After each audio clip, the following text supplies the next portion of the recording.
Really? Thank you for that. Very helpful. Hi, Lovely. Do you want to come up here? Okay. Oh, Lord. There we go. Yes, finally, indeed.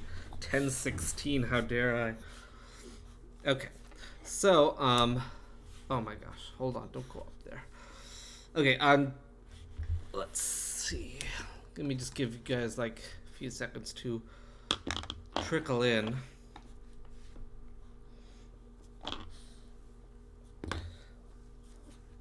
Okay, sweetheart. Okay. So, so I have not quite yet decided what I want to do about your exam, but I'll probably send that out in like an email later today. So you'll find out, or I'll throw it in Discord. I'll probably do both, but I'll let you guys know what I decide to do. So my apologies. It's harder to predict how how fast you guys will be on a multiple choice exam versus me. So uh, I guess there's a different type of test taking strategies. So, but that's okay. So, like I said, obviously it's not my intention to make something impossible to do because that would just be, well, that's not my problem now, is it, Shane? No. Yeah. Yeah, I'll fix it as necessary. So, well, chances are what I'm leaning towards is for your homework for like fixing the stuff you got wrong, I might just have you do the ones that you didn't get to do, if that makes sense. So, and then we could maybe get some credit for that. So that's kind of what I have in my head going on, but I'll kind of finalize that and I'll let you guys know later today about that. And I'll also put up your homework for this last chapter that we're going to finish today.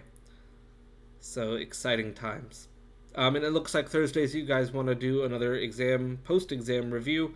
I'm happy to do that. So we'll make that happen also. Alrighty, so we're going to finish up our electron configuration happiness today.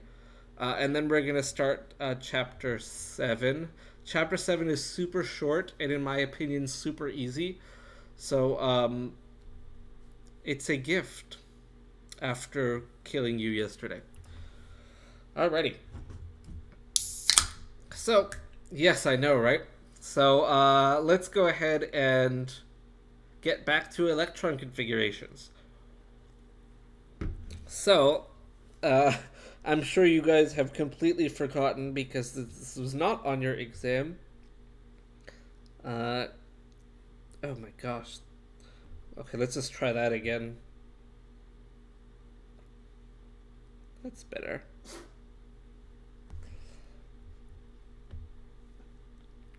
So we remember we had the S block, D block, P block, F block, right? Yeah, trust me. No. It is way easy. Like, it's ridiculously easy.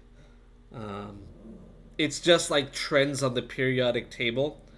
There is one very easy calculation for us to do, and that will basically give you the answer to all of the trends. So, because they're all based on the same thing. So, yeah, it seems like, Elizabeth, that was the situation for most people. So, that's probably what you guys will do for your homework, is just work on the problems that you didn't get to finish. He is not happy with me giving you this opportunity. Yeah, right? Just like, C. Yeah. Yeah, of course. I understand. So, like I said, my bad. We'll make it right. Don't worry. Okay, so with the electron configurations, let's see. Let's choose an element. How about, what element shall we choose today?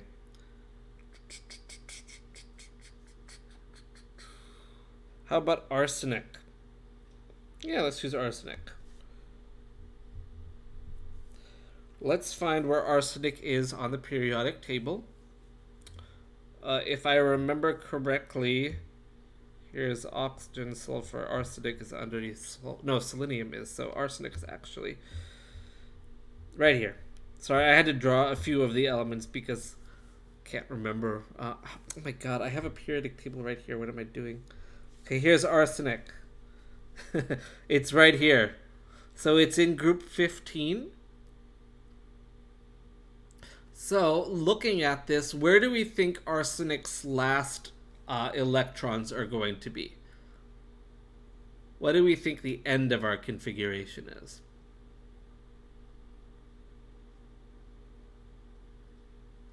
It's going to be in the P block for sure. But let's be more specific. 4p3, I agree. So Shane has got that from seeing that it's in the fourth period. So again, arsenic is right here. Hopefully you can see the little like dot flying around there. It's in the fourth period, so it's going to have a 4 as its primary quantum number. And it's going to have a P because it's in the P block, and it is in the third column of the P block, so it's going to be 4p3. So we know it's going to have everything else filled up until 4p3. That's okay, Shane. That's why we're finishing it today. So then we can move on to things that you will also not understand. So we'll get through that. So with arsenic here, we saw it's in the fourth row of the periodic table.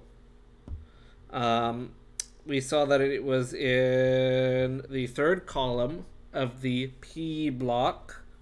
So that's where that 4p3 comes from. And honestly, once you get the last one, you just have to fill everything else up before that. I don't quite remember since it's been like a week.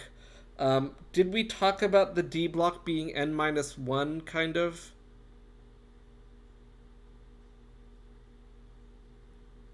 Of course, Kevin has already like magically done everything. It sounds vaguely familiar. Okay, so we remember that before 4p comes 3d. Does that sound familiar? Do we remember that part? Like D block is always one less than the rest of the row.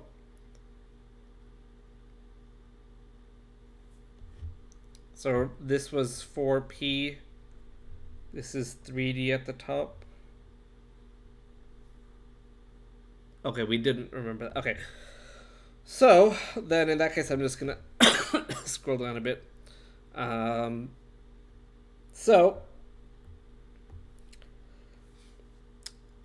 It turns out that a 3D orbital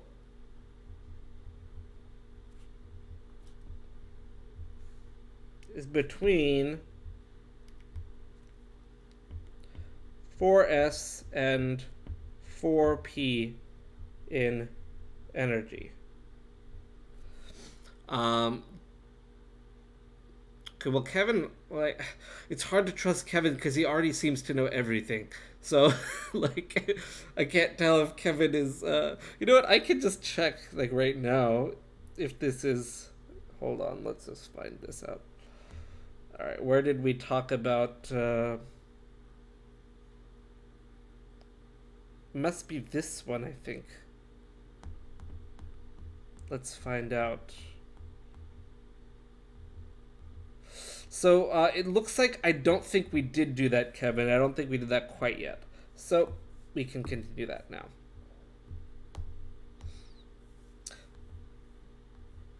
So it turns out that the 3D orbital is actually, it's higher energy than 4s, but lower energy than 4p.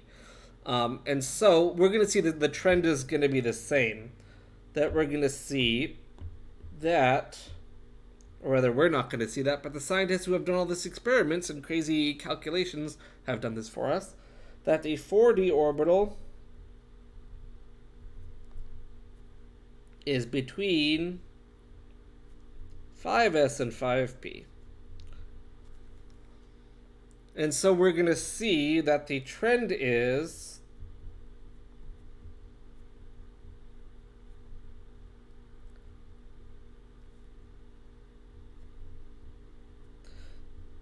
So for whatever our S and P orbitals happen to be, it's we're going to have to put in between them the d orbital that is one less for our principal quantum number.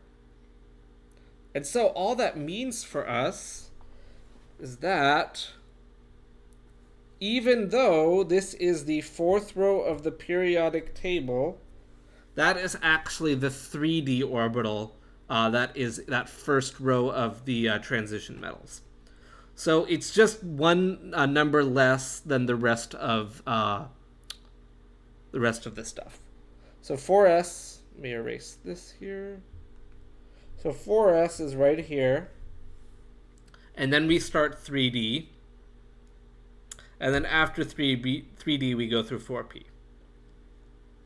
So I'm going to show you two ways to kind of remember that.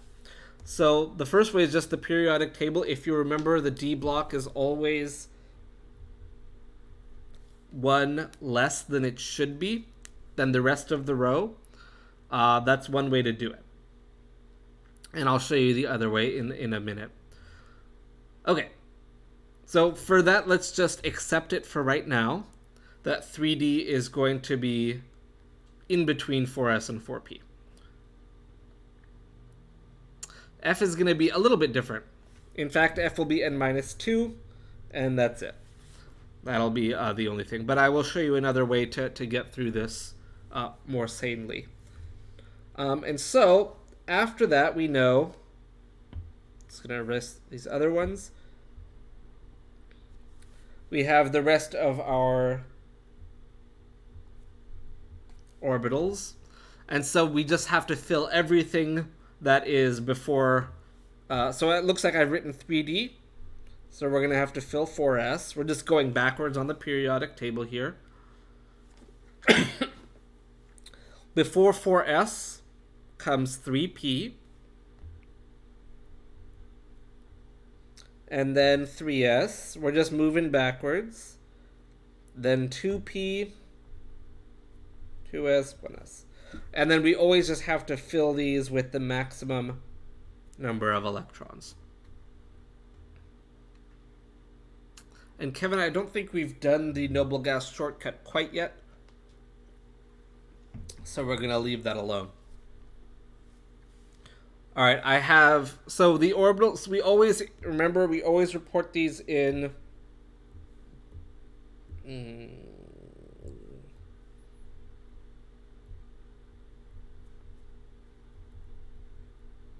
We always go from low energy to high energy.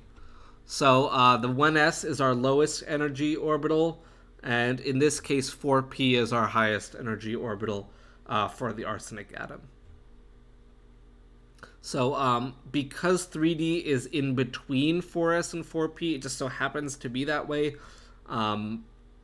That's why we kind of stick it in the middle there.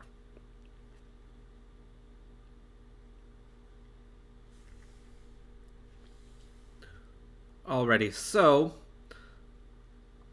I'm going to show you the other way that we can remember all this fun stuff. Takes a second to do, but I'll go ahead and write them out. So I'm just going to write out all the orbitals that we have.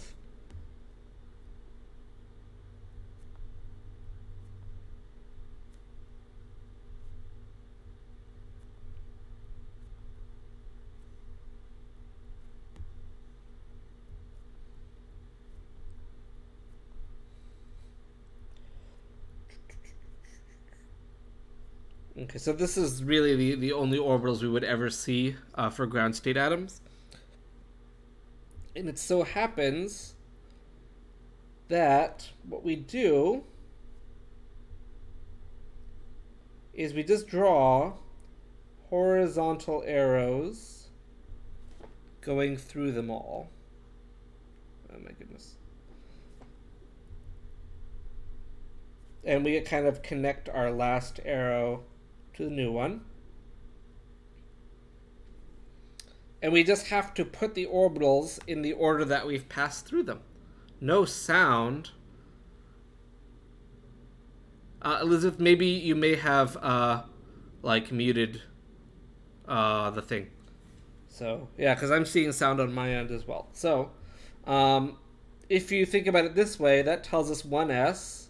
We follow 1s along, and now we go through 2s, and now we go up here, and we're going to go through 2p and 3s, and then we go back up to the top again. Next comes 3p and 4s. After 4s, we're going to go to our next arrow, where we see 3d, then 4p, then 5s. And if we want to keep going for whatever reason, we would then do 4d, 5p, 6s, 4f, 5d, 6p, 7s, etc. So this is kind of a shortcut that will tell you, or not a shortcut, a mnemonic rather, that will tell you what order you should be filling your orbitals in. So as long as you can find the last one on the periodic table, you can just fill in the rest to maximum capacity, no second thoughts required. So that being said, so that's one way to do it. So again, I've just written out all the orbitals, and we just keep drawing diagonal lines until we run. I'm just crappy at drawing lines, I know, but that's one way to remember it.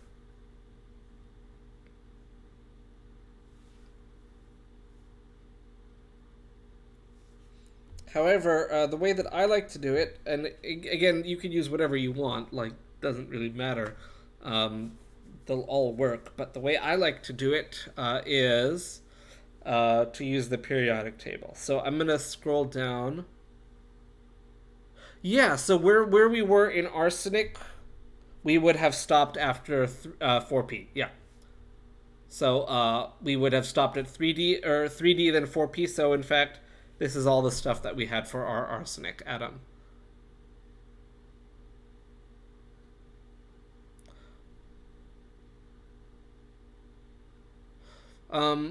Elizabeth, it sounds like maybe you're having some internet issues. You may want to then like scroll back in time to like maybe rewatch this segment so it can be more clear for you. But essentially what I did was I was just going down and then just writing the orbitals that we passed through in that way. But again, you may just want to rewind a little bit to rewatch that. Okay, so I like using the periodic table. Oh gosh, it just gets uglier and uglier every time I draw it. As long as we remember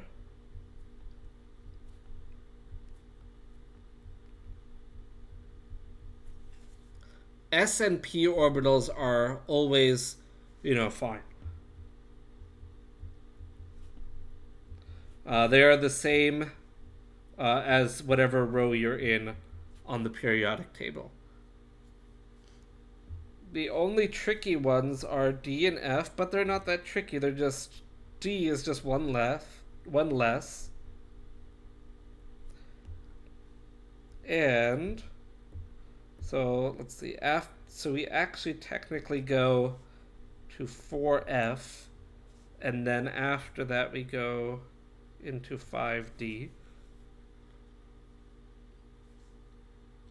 And then I'm running out of colors. Orange, we go into 5F.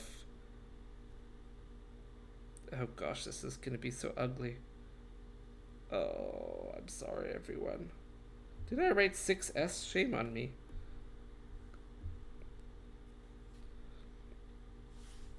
I like using the periodic table because as soon as I can find my atom that I'm looking at, I can just fill them up accordingly. So let's take a look at another one then. Let's look at, let's see, how about we look at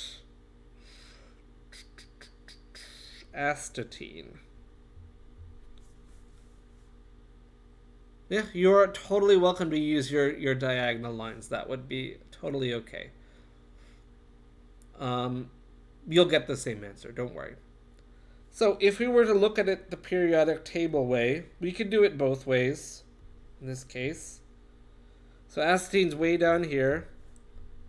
We can either start at the end and go backwards, or we can start forwards. It'd be okay.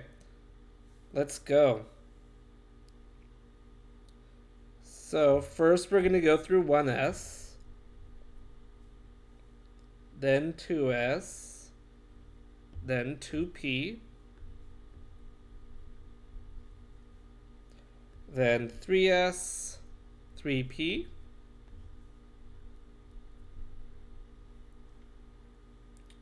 four S, 3D, 4p.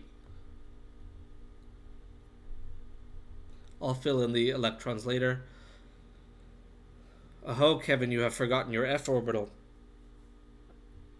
5s, 4d, 5p. 5s, 4d, 5p, 6s.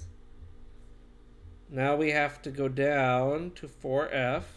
I'm going to erase all these arrows, hopefully. Following the green line here, we do 5d. And then we end up in where we are with Astatine, which was 6p. And I'll show you the diagonal lines as well. So we just have to fill them up.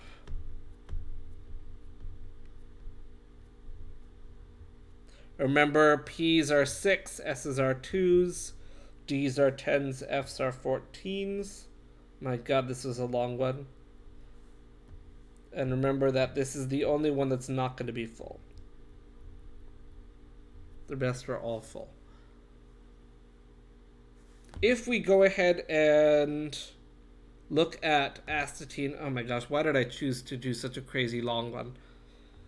Let's look at it.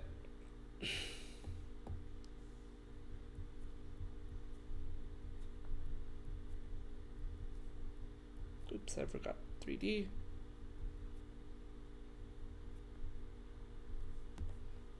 Five S, 5P, 5D, 5F. We know we end at 6P. I'm not going to draw anymore.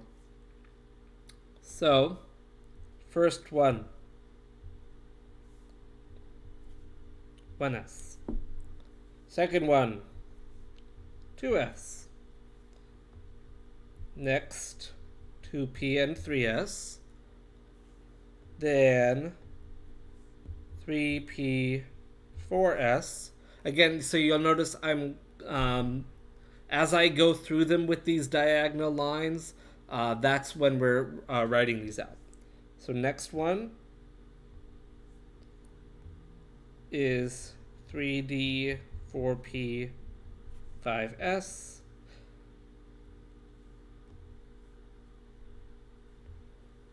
Four D, 5P, 6S, 4F, 5D, 6P. So we saw Astatine is 6P5. That's where it ended. So everything else has to be completely full. So we're going to go ahead and put in all of our electrons. How exciting. What a fun craziness.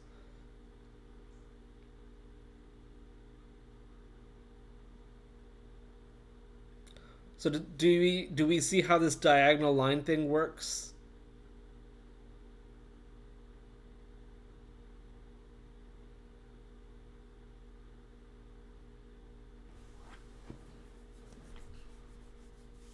Cool. So whichever way you like to do it, you're more than welcome. um, it's exciting. Hooray. Um, oftentimes, what will happen is if we notice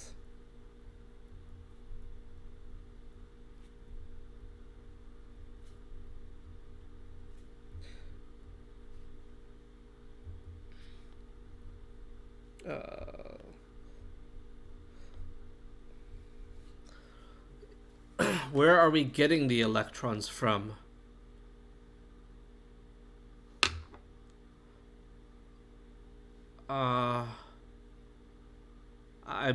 I'm afraid I do not understand that question.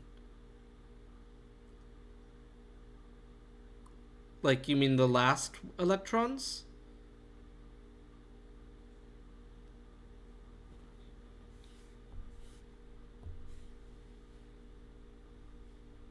If that's what you mean, I'll show you. Okay, cool. So we just have to find our our thing that we're looking at, and here it is. We are looking at astatine in this case. It is right there. We want to look at where it is on the periodic table. So remember, we have 7 rows, and we have different blocks, right? We have the S block here, the D block here, P block here, and F block down there. So we can see astatine is in 6P, right? Because it's in the 6th row and it is in the P block. So we know that it, let's see, can I write up here? Yeah. So we know it's in 6P. And if we look here, we can see it is the 5th one in 6P, which tells us it is 6P5. It's the 5th thing in the 6P section.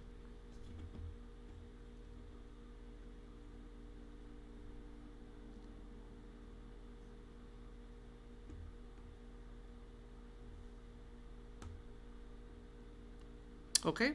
Yeah, just based off where it is on the periodic table. That's the easiest way to do it.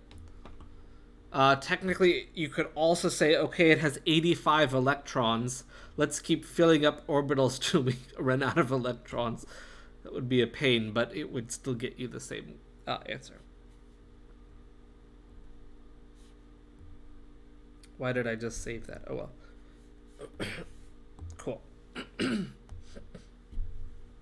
If we think about, so where I was going with this, if we look at neon,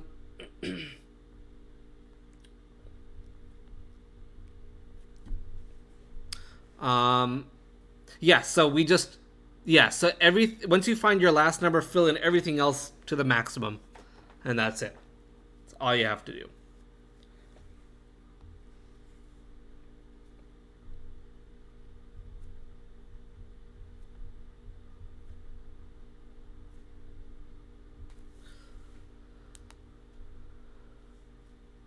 Sure.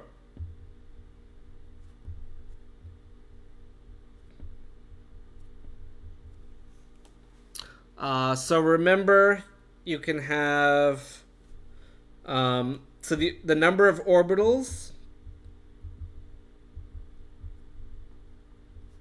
are just the odd numbers, 1, 3, 5, 7. That's how many orbitals in each letter you have, each subshell. And then remember, each orbital can hold 2 electrons. So we just double those, and that's how many can fit in each one. So whatever way you like to learn it. If you want to say, okay, look, there's a difference of 4 between all of them, you can do that, or whatever way works for you.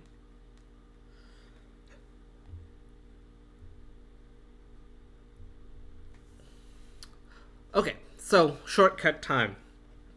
because nobody ever wants to write all this stuff out, especially if we have something completely crazy like this absurd nonsense. Nobody wants to see that. So what we often use is we will use what are called noble gas configurations to, yeah, you'll have to do that on a test, of course. I mean, there's no reason for me to do that because, lo and behold, we go to our best friend. If we go to P table, oh, I guess I should show that, shouldn't I? Is that window 3? Yeah. If we go to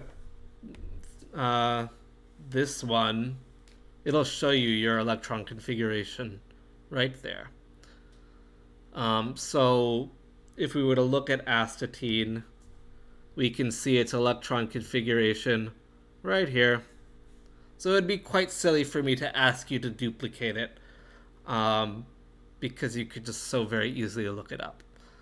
But we can see here that we often will see a condensed configuration. So we know that like everything, sorry, let me go back to, yeah, so this is super easy for you guys. So there's really no reason for me to make you memorize that. So yeah, you're lucky this time. But yeah, we're going to see that the D ones can have some cool stuff going on. Like how copper actually fills its d orbital without filling its 4s fully. That's pretty interesting. But we'll get into that. Actually, do I have to teach you that stuff? I don't remember. We'll find out. ptable.com.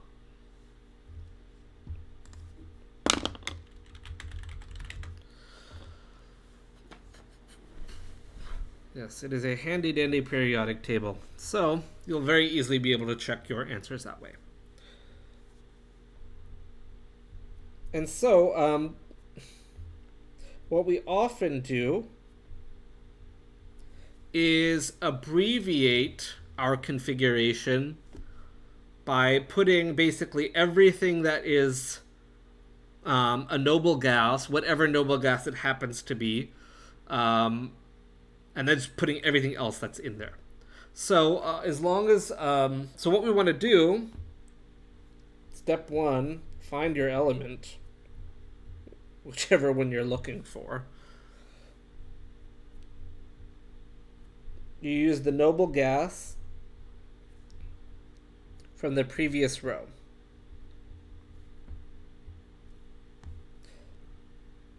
Step 3, rather.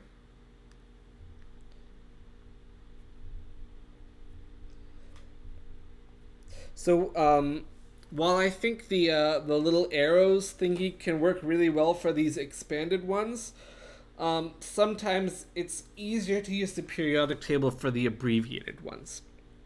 So if we go ahead and find, what element do we want to do? How about bromine? Here it is. Bromine's right here. I have found it on our periodic table. We want to look at the noble gas in the row above it. So bromine is here in the 4th row. So we want to start with argon. Okay, so it's always the one that's one level below it. So for bromine, we're going to start with argon. Alrighty, so it's the one beforehand. And so if we go back to our periodic table, here's argon.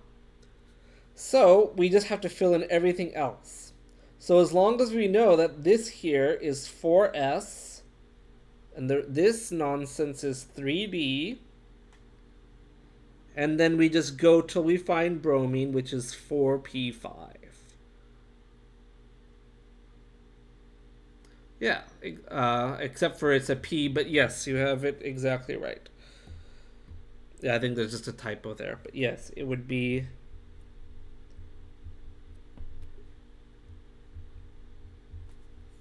4p5, yeah. And so for that, it's generally easier to use the periodic table, unless if you really want to use the arrows, you could say, oh look, all these p things are, we're technically going to start, this is argon right here, so we're just going to start after that. And so we go 4s, 3d, 4p. That would be okay.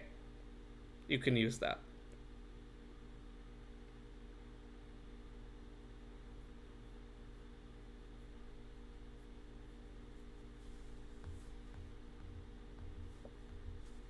Okay. So that's essentially how we get our electron configurations. Let's talk about what the heck the point of all this is. And so we're going to see, did we talk about valence electrons yet in this class? Yeah, wouldn't that be nice?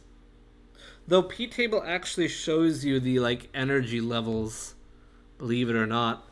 If you see, or no, it does it? Let's see. Yeah, it does. So can I zoom in on this Chrome? Okay. I need to actually. Yeah, there we go. Okay, if we look at this, look at 4s, 4p, and 3d. This one is actually showing us kind of the energy levels here. You can see that 4s is lower energy than 3d just if we look at it horizontally, and 4p is higher than 3d. We can see they kind of go higher as you go from left to right, like 5s, then 5p, then 5d, then 5f. But if you look at all these very closely, you can see kind of where they intermingle with each other. And so, yeah.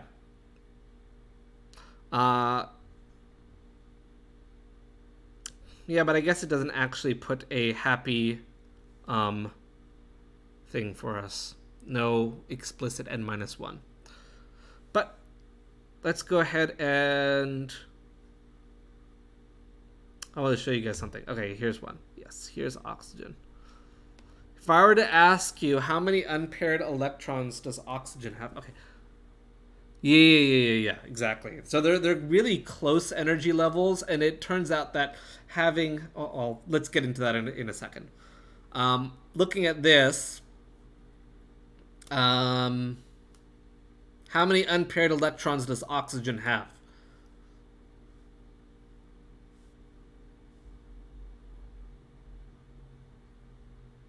2. Very good. So using this, you can very easily find that out as well. So you don't even have to do your little box diagrams. You can just cheat. This is now a class on cheating rather than chemistry, but that's okay. Though, I guess... Oh, God, I really didn't want to talk about this, but I reminded myself now. If you are going to cheat, please be smart about it. It's just embarrassing for everyone when you're not smart about it. A number of you have, on the nomenclature thing, have used an answer key that you found online, but that answer key was missing one problem. So all your answers were shifted off by one number. So if you're naming something as perchloric acid, but it's HBr, because the question before it said HClO4, it's really obvious to me. So be smart, please. If you're gonna cheat, at least read the questions so you know if your answer is completely wrong. So yeah, it's really obvious to me sometimes, so be smart. Okay, anyways, I don't like to yell at you, but sometimes I have to. Sad. Okay. So, with this, I guess since we're here, I'll just show you a couple of cool things. So there are a couple of elements that do interesting things. So normally, if you were to look at copper, you might say, okay, it's going to be 3d9 is where its last electrons will be. But it turns out that copper will actually promote one of its 4s electrons into the 3d orbital. The reason for that is it is particularly energetically favorable to have one of three conditions: a completely empty orbital, a completely full orbital, or a half full orbital. So those three are kind of like where electrons are trying to be. So if we see this, if we were to have it 3D9, we would have 4s is completely full, but 3D is, yes, indeed. And 3D is going to be not quite full. But by promoting one of those electrons, it can leave 4s as half full, but now 3D is completely full, instead of 4s being completely full and 3D being none of those happy situations. And so you can see that with a couple of these, that's going to be the case. So let's see. Does chromium do it? Lo and behold, chromium does it as well. So if we look at vanadium, it has 4s2, 3d3. And so we would expect chromium to be the same, except 3d4. Kind of. Because these unpaired electrons are going to result in magnetism, potentially. And so the more unpaired electrons you have, there's a greater chance for magnetism to happen. And so we can see that chromium actually will promote a 4s electron as well to give a half full d orbital. So again, we have kind of three ideal ones: empty, completely full. No, you don't. I'm just showing you a couple of interesting things. Because if you were to go on Wikipedia or ptable like this and I asked you to do copper's electron configuration, without telling you, you would say it's 3d9. But I'm just showing you some cool ones where things are happening. Guess what? Silver does the same thing. We're going to see it's a pretty common idea here. Yeah, those are kind of the ones that do that. So, anyways, tangent over. Yeah, anyways, okay. Oh, that's a good question. Complex computer mathematics would be my answer. Stuff that I do not understand. This is inorganic chemistry. That is not my specialty. So there are 5 kind of branches of chemistry. We have inorganic, organic, analytical, physical, and biochem. Those are kind of the 5 areas. This particular one is inorganic, and that is my second least favorite. So physical is the worst. And that's kind of, we're learning basically a combination of basic physical and basic inorganic chem during this class. So basically inorganic is all this conceptual stuff, and physical is all the math stuff. So that's that. Yeah, OChem is a whole different beast. But I like OChem. I'm an organic chemist, so yeah, organic would be my where I fit into this. But biochem is pretty similar, but OChem is going to be my forte. Anyways, any questions on these electrons configurations?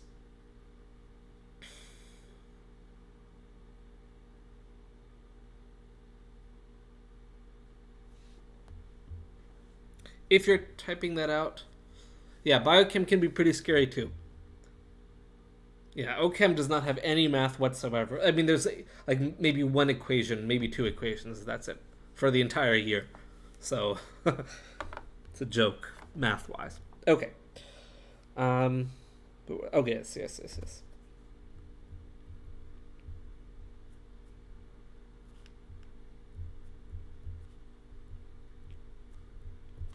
We're gonna see. Shane, I haven't thought about that yet, because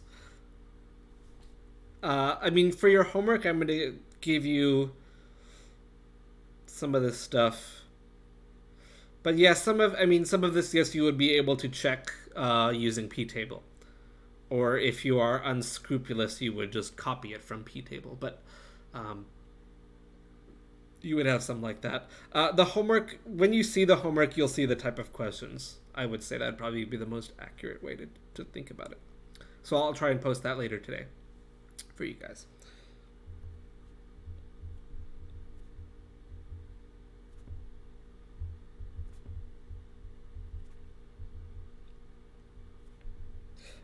Okay.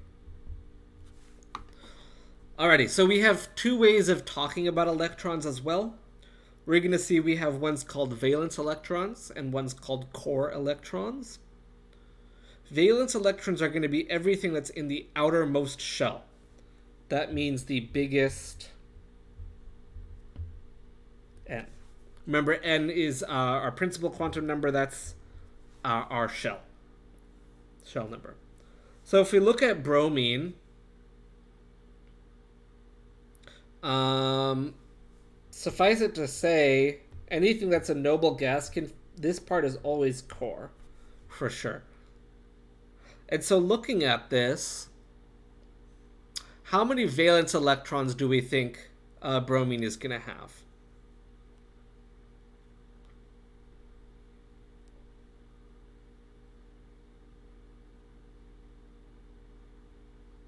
Oh, I may have been able to trick you. So notice I said shell here, not subshell.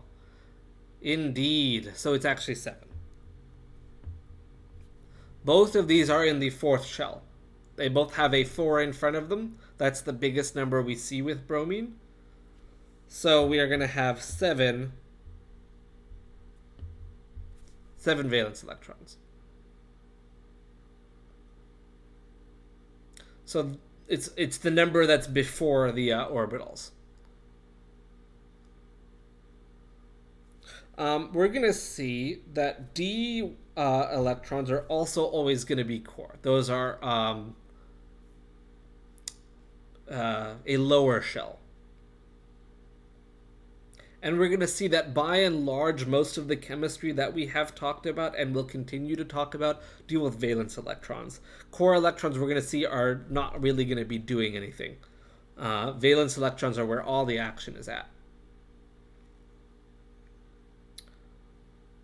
All right, so if we were to see how many core electrons bromine would have, because core electrons are everything that's not valence, how many will bromine have, do we think? Of course, at least 10, right? We have 10 from the 3D, but we also have all that stuff that's hidden under argon. And so without having to worry about adding all that stuff up, here's a little secret. Bromine's atomic number is... Yes, very nice, Shane. So bromine's atomic number is 35.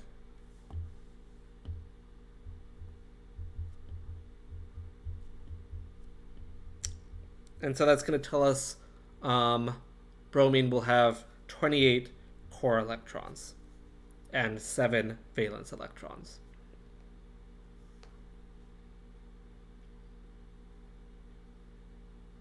All right, easy enough. Another way to do it, periodic table.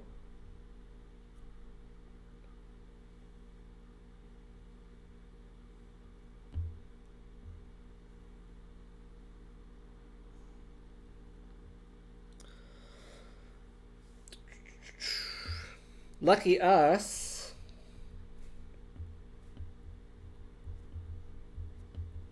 Boom, I've done it for you. Anything in these columns will have that many valence electrons. Hooray! Except helium. Helium is special. Helium will only have 2, of course, but the rest of them will be the case.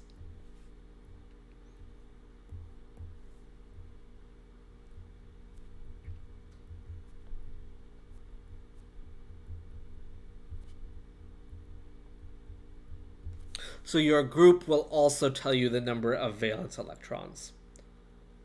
So everything in this column will have 3 valence electrons. Everything in here will have 4. 5. Remember, helium is very special, but everything else, 8. Etc. So using the periodic table, you can identify it right away, how many valence electrons it has.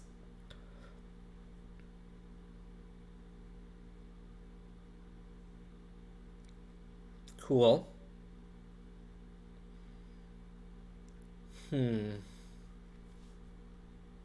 Yeah, we can do the next thing. Okay. So that should be pretty easy.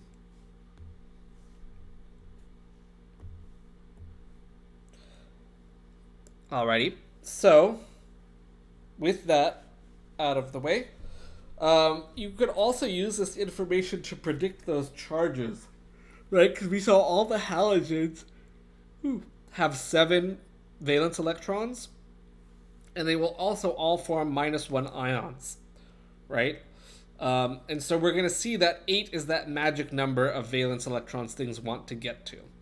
Or if they're trying to be like helium, they would get 2 valence electrons.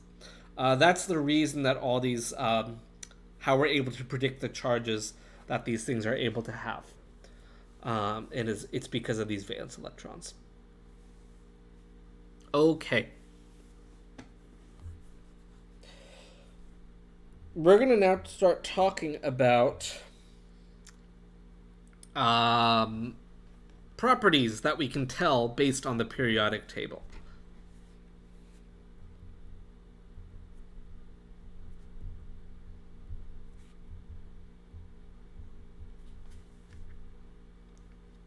So I guess this kind of, we are now starting chapter 7. So chapter 6 goes through all this electron configuration stuff. There's one thing that we want to talk about, which is the effective nuclear charge.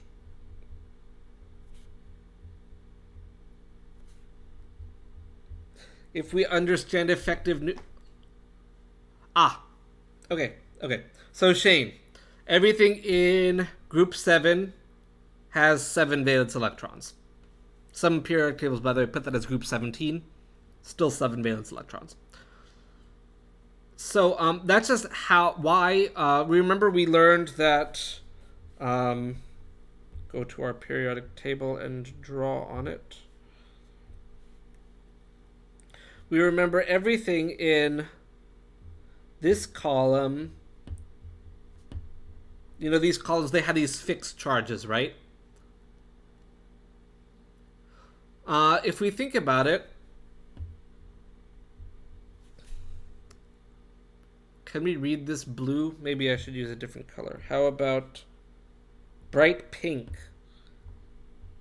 Oh, that's even worse. Okay, how about... Can I write in white? Yeah, I can. Nice.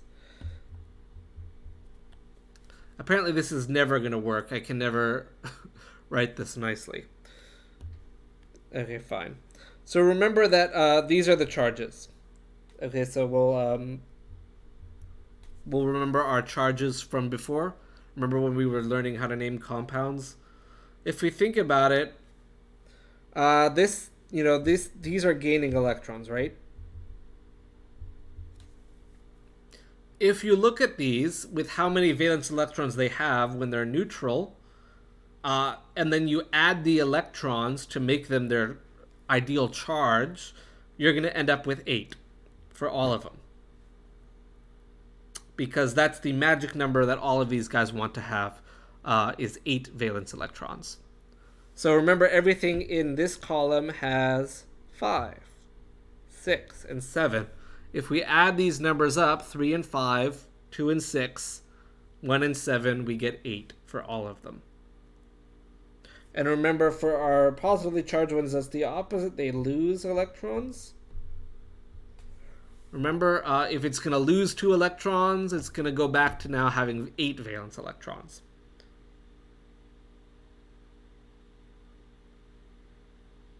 So there's no electron orbital that's full with 8. You mean a particular, like, P or D or something? That's correct. But valence electrons is always S and P. And so that's 2 plus 6. So that's where the 8 also figures in. So your valence electrons will always be your S and P subshells. So that's why it's going to be 8. So it's actually 2 shells we're looking at. Yeah. Hooray! Ding, ding, ding, the light went off.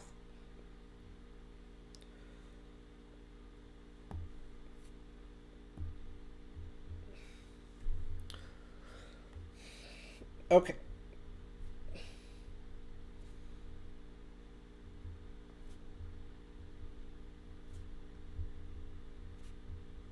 Alrighty. So I'm gonna just give you this definition, I guess, and then we'll be done for today.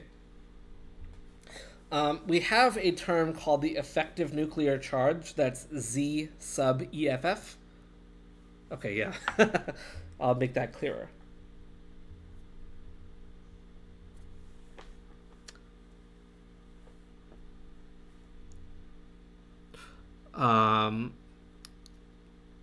It's what's called effective nuclear charge, and that's how much that a nucleus is basically pulling on valence electrons.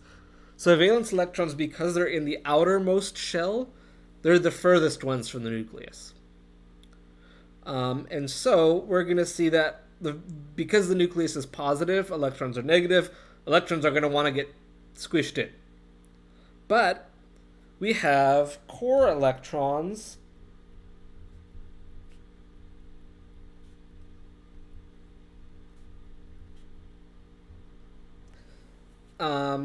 the core electrons, no.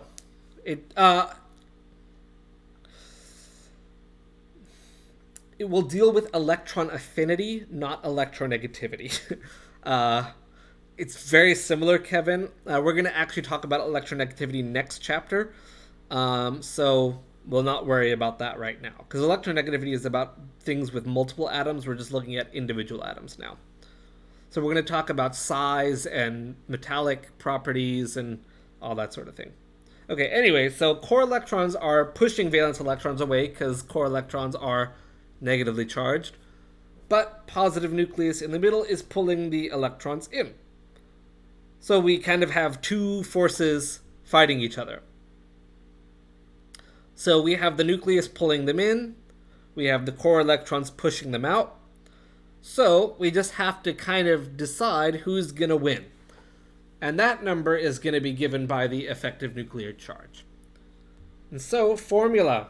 This is our one formula for this chapter.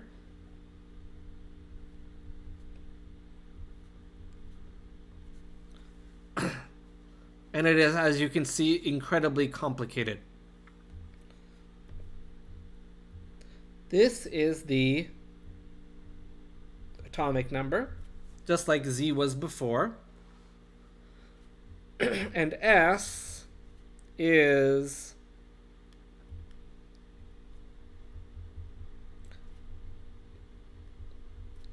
roughly the number of core electrons. We're going to kind of make that assumption. In reality, it is going to be a little bit different than that, but it becomes a bit easier for us if we look at if we just assume it's the number of core electrons. Alrighty, so that's all. This is our only formula for this chapter. So, not a hard one in my opinion. But we'll see how to use this tomorrow and the point of doing it all. We're going to see that effective nuclear charge will be able to tell us some properties about that. Yeah, you can have all the test questions with this. So, yeah, nice, easy formula for us. And so we're going to learn how to use this tomorrow, I guess. With that, again, I will give you guys homework today, as well as figuring out what I want to do about your last exam. Though I must say your average was still pretty high, higher than it normally is. So despite the relative disaster that it was, you guys still did better than some previous classes. And some of that may be due to the fact that this is multiple choice, as well as the fact that you have, the internet. So, yeah. Alrighty. I guess I will see you all tomorrow then, and we will continue talking about this effective nuclear charge business. Okie doke. See you tomorrow.